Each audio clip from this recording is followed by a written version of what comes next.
nitegereje amarira ndirira muri iyi si bukira bugacya, nitegereje mu buryo umubiri wanjye wahagurukiye kundwanya ngo nazabona ijuru kandi ngo nazagerayo. Nibutse uburwayi bw'uburyo bwose, haba uburwayi bukira n'ubudakira. Ibyo byose uyu mubiri uneza kugira ngo urebe ko narekura umucunguzi, bityo sinzagereyo. Ndeba n'imihindagurikire yawo uko ngenda nkura, umbwira ko gukiranuka bitagishobotse. Numva ngiye kurekura, numva ngiye kubyihorera, ariko ndakomeje kugeza igihe mfashe icyo Umwami Imana yamfatiye.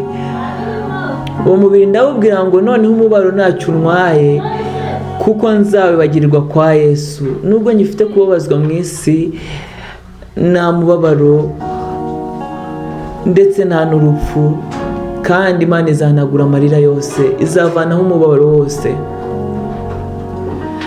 Isi nayo iti nubwo unaniye umubiri, ariko njye ntuzancika. Mbona kunyereka ko ubuzima bwo kuyibamo bitazashoboka kubamo nakiranuka. Irambwira ngo uzakenera gutanga ruswa, uzakenera kubeshya kugira ngo ubeho, ndetse inyereka gahunda zose z'isi muri zo nyinshi zinsunikira ku gukiranirwa. Ariko nibuka ko atari njye uyibayemo bwa mbere, kandi si njye uyibayemo bwa mbere ufite urwo rugamba. Kandi nibuka kwigaburira inyoni ikambika n'uburabyo mu buryo butangaje, itazansiga. Ndavuga ni nzakubamo kandi nzasoza gukiranuka kugeza ngezeyo. Kandi ndamubwira ni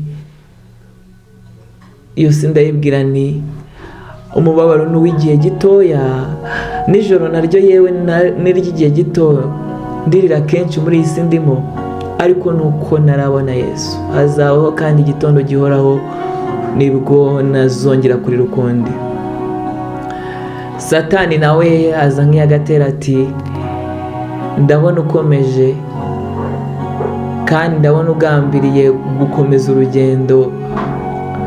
Arangije anyereka abo yiciye mu nzira yose, kandi benshi, kandi ambwira ko abo yishe bose bari bakomeye kundenza.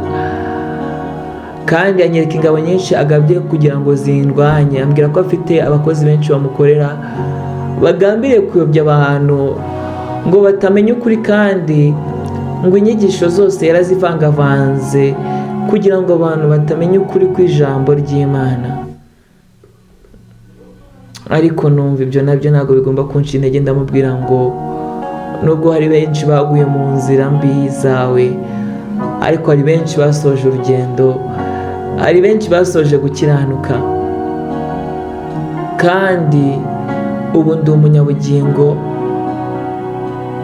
Ndetse nanamwibutsa isezerano nagiranye n'Umukiza rivuga riti iri niryo sezerano yadusezeranije, n'ubugingo bihoraho.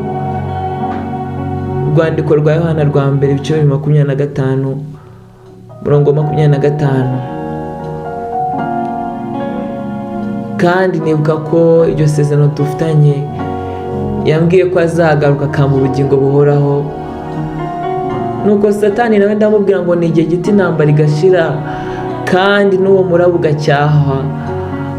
Noneho nkarambika umutwe wanjye muri rwa rubavu rwa Yesu unkunda, kandi mwibutsa ko mu ijuru atazagiramo icyaha, ngo kuko aricyo gituma huzuye amahoro.